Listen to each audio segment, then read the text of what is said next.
Hey, welcome to Dopeless. Hey. I'm Jason. This is my hetero life mate Jeremy. This is my best friend in the whole world, Ronnie. Happy New Year's Eve, everybody. We're gonna recap 2020, man. Jeremy and I both got clean in 2020, and Ronnie's found a pretty good new way of life and recovery in 2020. I myself have 208 days clean and sober today. Ronnie? I have 400. Woo! I have 325 days. I'm coming in the rear, such is life.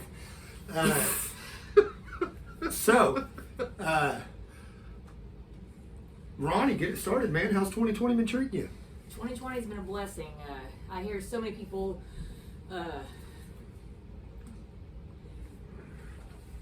2020 has been horrible for as far as Corona and people dying, and 2020 has been great for me. It's made me a better mom. It's made me a better daughter, a better sister. I'm blessed. I have no complaints about 2020. I survived COVID in 2020. Is that all you got? All right.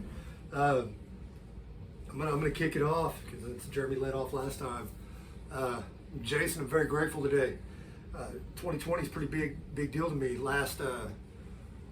Around this time last year, I just quit my job because I'd gotten spun out and then wanted me to take a drug test, and there was no way that was happening. I was going to save face and just walk out, and I went back to doing my old way of things, gang banging, or trying to anyway, and doing my dope boy stuff around town. My family really wasn't all used to my get down around here, so they were all real shocked. And whenever I twisted off real hard and started running and gunning again, my mom told them, "Yeah, that's what he does." And that broke my heart. April 20th, 420.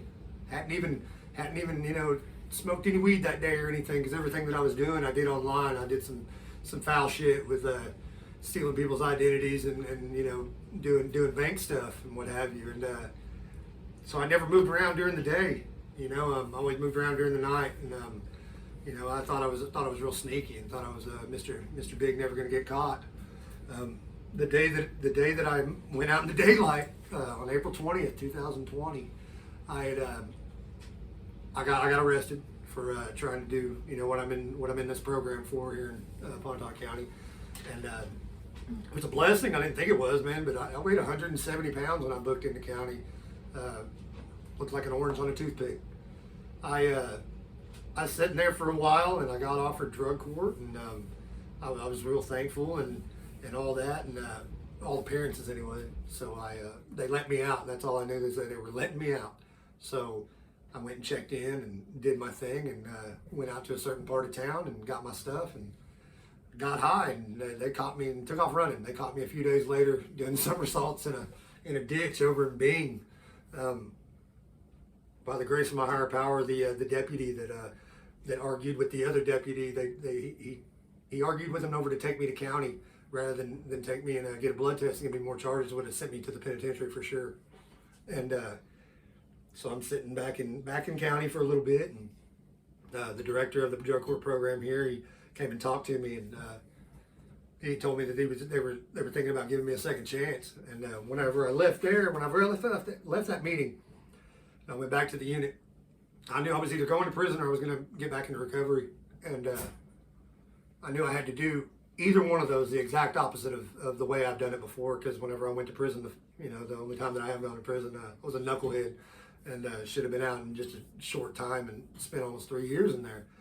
And so they let me out. I've done, the only thing you have to change is everything when it comes to recovery. I think these two will agree with you, with me rather. And yeah, just one thing, just everything. Yeah, and I'm very grateful today. All my clean time and all my hard work, it's paying off. People trust me now. The other day after I posted this video, my family and I, we're not on very good speaking terms right now, and one of my family members reached out and told me how proud they were of me, and that meant the world to me. my sponsee brother over here, he'll tell you. I think is your mom that told you that's when you can tell when people trust you is when your keyring gets heavy. Yeah. Yeah, when your keyring gets heavy, people start trusting you and giving you keys to places. You know, I'm all that trust and everything, and it's nice because I mean I know that just at the flip of a wrist, I can change all that. You know, and I'm just one bad decision away from breaking everybody's heart and making everybody miserable again. And you know, my mom said that yeah, this is what he does. You know, fuck that. I'm not. That's not what I'm going to do anymore. That's not me. I'm not the same guy I was 7 months ago. I'm not the same guy I was this morning. You know, I'm growing every second I can. I take certain steps every day to maintain, you know, my way of life that I have, man. These two right here are my very best friends in the world, and I wouldn't trade that for anything, man. We rely on each other. This is our, you know, we're a big support group to each other, and it's just man, I've said it a million times. You know, it's a better way of life. You know, I don't got to wake up dope sick every morning. I don't got to chase dope. I don't got to chase money, or I don't got to wake up to some skeezer laying next to me and think, fuck, man, what are we gonna do? You know, well, we got to go rob something, or we got to go steal something, or you know, whatever. So 2020's been good, man. From all the misery and everything that I caused in my past and everything that's gone on around me this year, man, it's been really good. I'm very grateful, like I said. So having said that, I'm gonna turn it over to Jeremy, Yer Bear. He's gonna give us a little dose of what he was going through in 2020. I feel like I need a beard. I don't feel like I fit in. Sorry. 2020 started out pretty rough for me, and I can't say it was the best year of my life. At points I thought it was the worst year of my life. Last year on New Year's Eve, I was standing on the 7th floor of a parking garage in Las Vegas, just outside after getting off work, working in Planet Hollywood, selling art in an art gallery, hating my life. I just found out that my ex-wife was cheating on me. Basically, I found out at Christmas last year. I had my suspicions before that, but Christmas, that was when everything kind of started to come to a head, or it came to a head.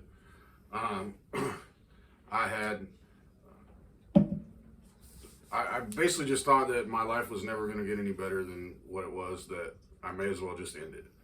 And so I stood for 2.5 hours on the 7th floor of the corner of this parking garage in Las Vegas, looking down, contemplating whether I should jump off or if I should go on. Like, I didn't know if I wanted to anymore.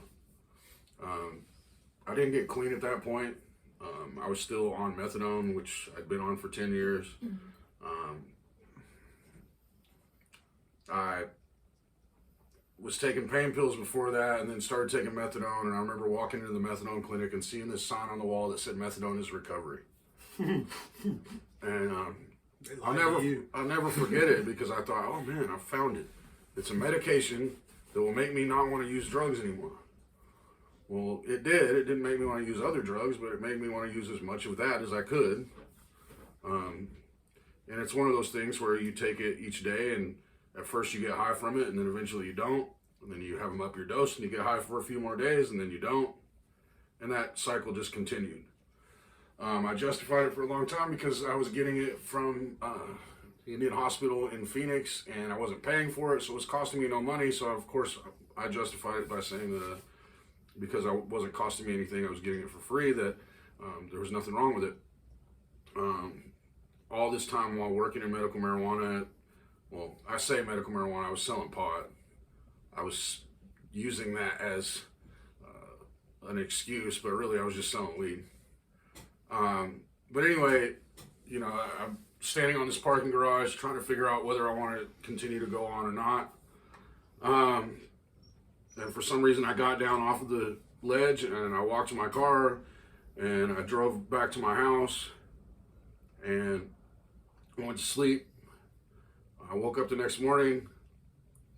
Well, I listened to my ex-wife texting all night with her new boyfriend, laughing, giggling, finally I had enough that next morning, and I packed all my shit and moved out into a crack hotel, basically, in Las Vegas, with literally crackheads, prostitutes, and junkies, like, everywhere. After being there a few weeks, probably about a month, I woke up one morning and I decided, I remember looking over at the box that had all my methadone in it. Damn, there was a gunshot. But it is New Year's Eve, so maybe it's fireworks. It's fireworks. Yeah, it's fireworks. We're not on the west side. But I looked at my methadone box that I had all my 2 weeks or like 10 days worth of methadone in, and I don't know what possessed me, but I decided that I was going to dump it all down the toilet. So I dumped it all down the toilet, and then I called my family and told them kind of what was going on. They already knew, really. And I decided I was going to go to detox. So this was like, well, it was February 10th, 2020. So I went to detox for 2 days. After 2 days, which methadone withdrawal doesn't even start for 3 days usually. It's in your bones, you know. They say that. I don't think it did. Anyway, basically, I go to detox. I spend 3 days there. 2 days there. The third day they kicked me out because I didn't have insurance.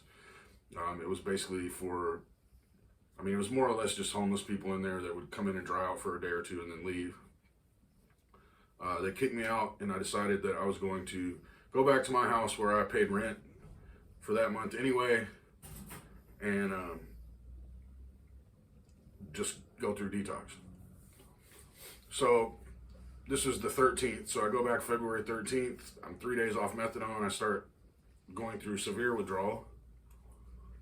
My ex-wife comes in on the 14th and proceeds to get dressed for a date with her new boyfriend.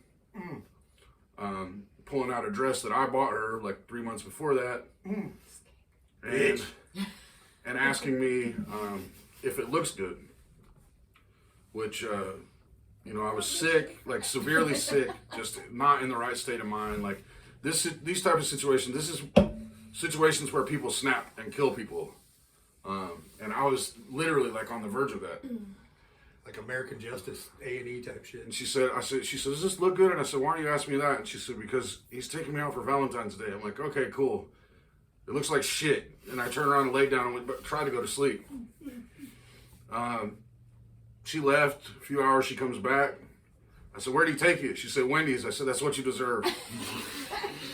And then a square patty. Ain't this a bitch? And then the next day, my family called and told me that they had got me a plane ticket, that I needed to go to my probation officer and talk to him about, because I was on probation also, for medical marijuana. Well, for selling weed. I keep saying medical marijuana. There wasn't any people had medical cards, but I didn't have a license to sell it. But anyway, I go get a 3-week pass from this probation officer, and I tell people all the time, everybody's like, oh, coronavirus this, coronavirus that. It's bad, and I understand it's bad, but there's things about it that helped me, which is weird for me to even say. But, for example, I come to Oklahoma for 3 weeks on a 3-week pass. I'm still withdrawing severely. I stay here for 3 weeks. I have to go back to Las Vegas to see my probation officer. I go back, get all my stuff, load it in the back of my stepdad's truck. I went from a giant 4-bedroom house with everything you could think of in it to everything that I own fit in the back of a short wide bed pickup. A lot of that was voluntary. I probably could have fought for it and all that, but I just didn't care about it anymore, really. So I go and see this probation officer. He gives me another 3-week pass, which they don't do that shit. They just don't. You don't go for 3 weeks, come back for a day, and then go back for another 3 weeks. It just doesn't work that way. But for some reason, he believed in what I was doing, and I told him that I was getting off methadone. I'd been on methadone the entire time I was on probation. I also had a medical marijuana card, so I was smoking weed the entire time. He didn't care. I told him that I was stopping doing everything, and that I was coming back to Oklahoma to dry out for 3 more weeks, and that we'd figure it out from there. So anyway, I come back to Oklahoma for 3 weeks. I call him and I'm like, what do you want me to do? They put everybody on lockdown at this point, and travel was messed with because of Corona and all this stuff. So I call him like, COVID. I'm like, what do you want me to do? He said, just stay there until we figure it out. I don't know about anybody else that's ever been on probation, but I've never in my life heard them let you stay in another state until we figure it out. It just doesn't work that way. Usually it's called absconding. Usually that's called absconding, and boom, violation, boom, you go to prison. I had a couple years hanging over my head, prison time, and so they let me stay. Probably a month later, I call and I'm like, hey, what do you want me to do? Oh, you're done. I'm like, what do you mean I'm done? I need to come back and sign paperwork or something? He said, no, you're done. Your probation's over. I'm like, all right, cool. So during that time, before I came here, I'd gotten fired from my job. I was drawing unemployment for the first time in my life. Started getting coronavirus money there too. Double Rona? Double Rona cash? And that paid for my vehicle. You teach me your ways. Because I came here with nothing. And so I literally came here with nothing. I mean, just my clothes and a few items. And coronavirus money paid for my truck. It paid for a travel trailer that I live in now. And for the first time in my adult life, I have a place to live that's paid for, and I have a vehicle that's paid for. I can't remember ever having that since I was younger than 18. And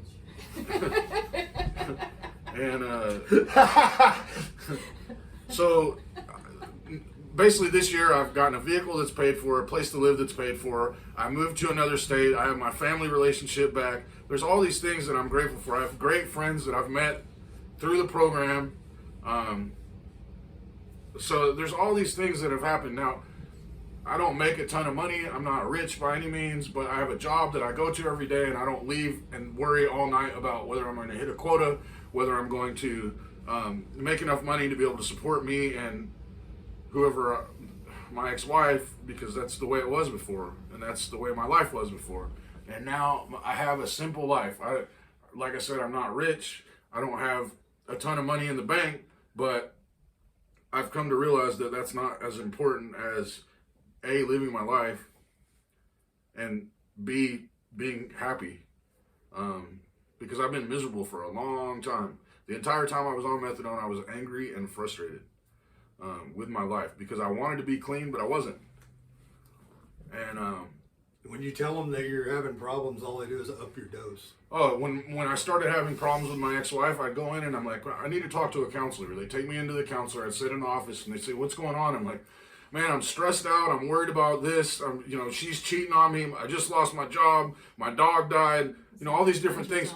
He said, well, I think we need to go ahead and increase your dose by 10 milligrams.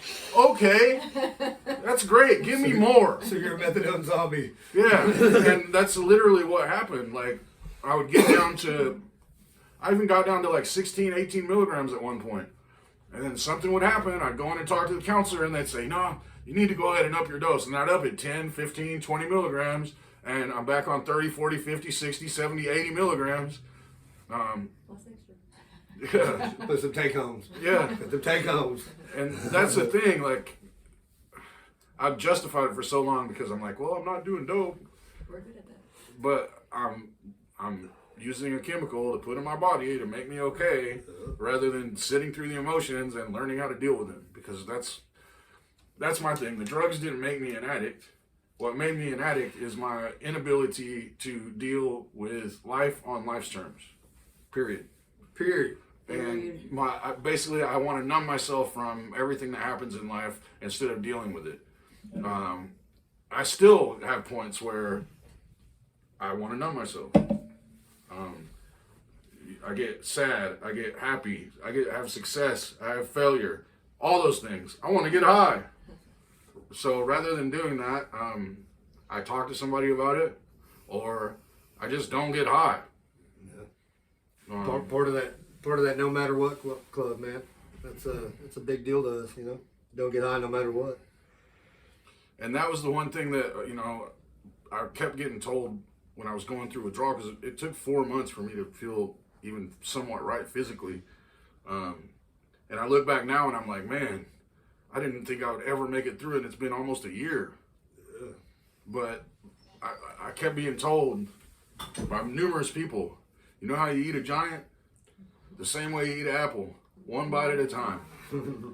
And then my mom actually kept telling me, you have a 100% success rate for getting through the bullshit. In your life, you have a 100% success rate. And I never really thought about it like that, but I do. I mean, and a lot of the bullshit I brought upon myself. And that's the thing, like, I read a quote somewhere. It said, in the army of life, each man forges a weapon that he slowly destroys himself with. And, I mean, for addicts, that's true. It's so true. Man. I'm the king of self-sabotage, and that which nourishes me also destroys me. So, we always wait for that other shoe to drop, you know, when shit's going too good, man. We're ducked around the corner waiting, because nothing ever goes right for us in our minds a lot of times, you know.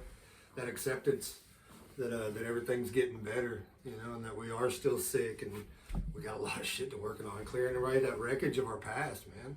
But the longer that you're sober, you're able to deal with life on life's terms. Absolutely, man.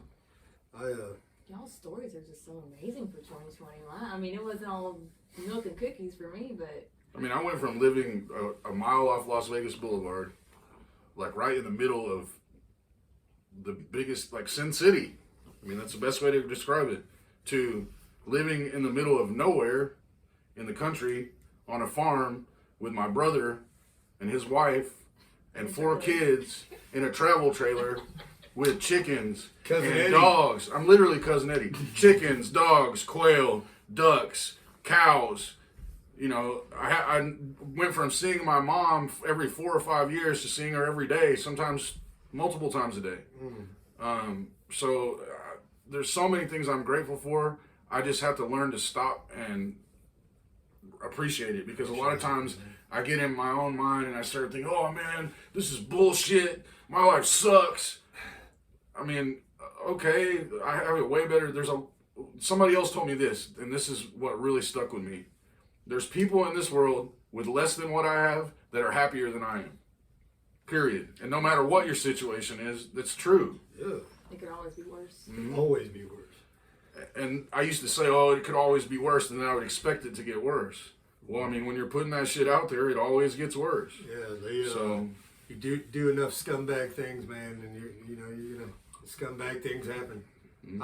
I discharged prison from the penitentiary in December of 2018, and my grandma was sick and dying, and we took care of her every day until she went, and then the day that we put her in the ground, I relapsed, because I didn't really use the whole time that I was gone, man, and I just resented my whole family for it, you know. Why did I have to get out of prison and deal with all this death? I was fresh out, man. I'm still jumpy, you know, in big crowds and stuff Fresh like out. that. Big Fresh Herc? out, yeah. Where's Big Herc at? Yeah, right. But you know, it wasn't anybody's fault but my own and my disease, man, because that's what it is. It's a disease, just like being a diabetic, you know. When we attend the meetings that we attend and the things that we do outside of work or whatever we're doing, man, that's our medicine, you know. This one lives 20 feet from me, you know. I talk to him every single morning, man. You know, that's a big deal. I can't stress that enough, that support system, man. Because like I said in the other ones, you know, you're not alone in this. None of us are alone, you know.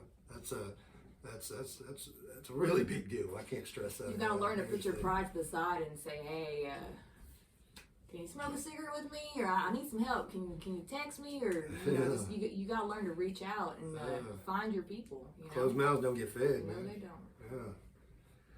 Man, it's a good 2020, I think. It's been a great 2020. Yeah, it has, man. Very grateful. All of us are very grateful. And thank you guys for all your support and all the likes and the couple comments there, man. Like I said, it's small, but it's gonna get better, man. We're gonna do more of this. I think this one over here is small, but it's gonna get better. well, It'll work. It'll work. grower, not a shower. But you know, we're gonna have another one up tomorrow sometime. we're gonna have a guest on. She's gonna sing a song on her ukulele. She's a pretty special chick. She's got a hell of a story too.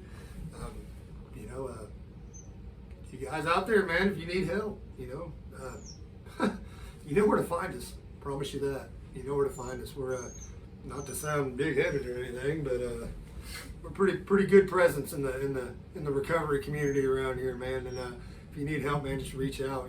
There's all kinds of resources and stuff. And as this progresses, man, we'll have a lot more information with that. And I'll put our Instagram name and our email address in there, man. Send us an email. Shoot us a message on Instagram. This one's doing a Facebook Live right now, man. Hit her up. We got a lot of resources. Oh, low battery. We got a lot of resources. We can help you out, man. Yeah. I love you guys. I do. Thank you, both of you, for everything you've done. Everybody that's been along on this and still to come, man. Think we're good. I want to give a shout out to all my South Coast family in California, South Coast Behavioral Health. Man, I love you guys. You guys have made me who I am today. Thank you for the support, and thank you for believing in me when I didn't believe in myself. This time last year, I was heading to a meeting in Orange, out of the darkness, in a special place I'll never forget. Good memories. And thank you for everybody here in town, all my family, for not giving up on me. I really appreciate it, man. You got to go through the storms. You got to tolerate the rain to. What's that saying? Hell, I don't know. You know what I'm saying. Yeah. Quarantine got me. Quarantine got me. I mean, if it wasn't for my I have 3 younger brothers. My brother let me stay with him, and my sister-in-law, who I had only met twice, come to her house and go through withdrawal. And my mom and my dad. I mean, I honestly don't know where I'd be right now. I really feel like I'd be on the street in Vegas shooting dope or something. Like, I wouldn't be in Oklahoma, and I damn sure wouldn't be doing as well as I have been. So I'm definitely grateful for my family. My family's here, man, and I didn't grow up here, but I spent a lot of time here, vacations and holidays and such, and this place has been real special to me for a long time. And then when I started getting high again and running around acting like an idiot, I thought, fuck this town, But I got clean here, man. I'm pretty happy here, Life happens and shit happens, and it's but it's all right, man. It's a good spot to be for right now. Really happy. If you can, hit that like button, comment, subscribe, shoot us an email, whatever, man. What's the YouTube? Huh? What's the YouTube? Dopeless on Dopeless YouTube. on YouTube. Dopeless on YouTube. And we have t-shirts too, so if anybody wants t-shirts, we'll probably raffle some off. We'll have some hats before too long. Yeah, we'll have some hats before too long. Dopelessjandj at gmail.com. That's our email. Instagram is dopeless.jandj or something. I don't know. I'll put it in the link, man. It'll be there. From here at the Casa de Jason, man. You guys Happy New Year. Happy New Year. Happy New Year. Happy Love New you guys. Year. Yeah, Thanks we for love you all. watching. Thank you for watching.